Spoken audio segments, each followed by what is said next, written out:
Of all the Rubik's Cubes I own, one of the most fascinating has to be the Penrose Cube. It turns just like a regular cube, but it only has 3 sides. Red curves around here, white curves around here, and blue curves around there. In principle, it can be solved just like a regular Rubik's Cube, but check this out. See this piece right there? It's exactly the same as this one there. And that's not the only duplication. See this white-red piece? It's also here and here in a triplication. So you need to know the color scheme pretty well if you want to try and solve it. Fortunately, the centers never change, so I can get my bearings that way. That's my white cross done. That's the... oh, no, it's that one. There it is. Just the top layer to go. And to swap these two and these two, and F-perm. And there it is. I should also say that there's the Penrose Pyramids that only has 2 sides, but that's a story for another day, kids.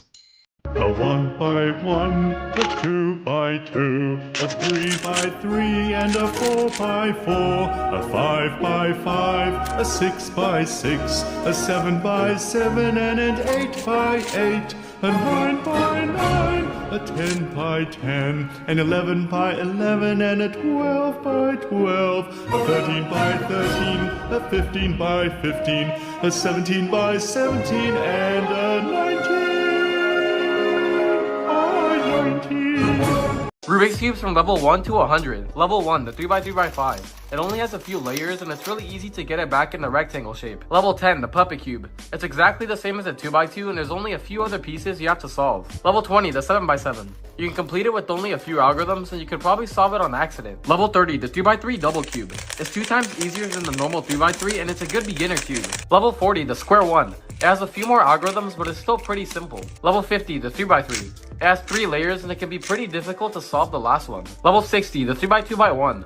It shapeshifts and it requires a lot of algorithms. Level 70, the O2 cube. It's really confusing because you can only do one move and it took me 2 days to solve it the first time. Level 80, the Force cube. It's super hard to scramble it and the color scheme makes it almost impossible to figure out. Level 90, the 1x1.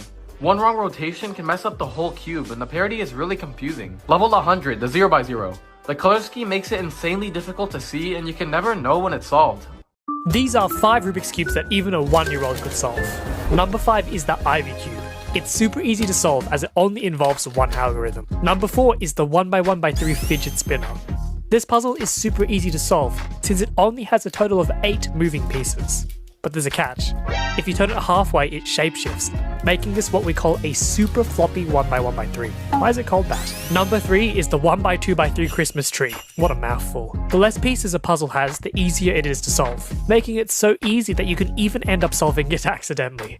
Number 2 is the Dodo Cube or Force Cube. I spent over 3 hours making these cubes out of 6 Rubik's Cubes. To make them, I had to take all of the colored caps off and put the same colored caps back onto the cube, which makes a cube that's always solved. And number 1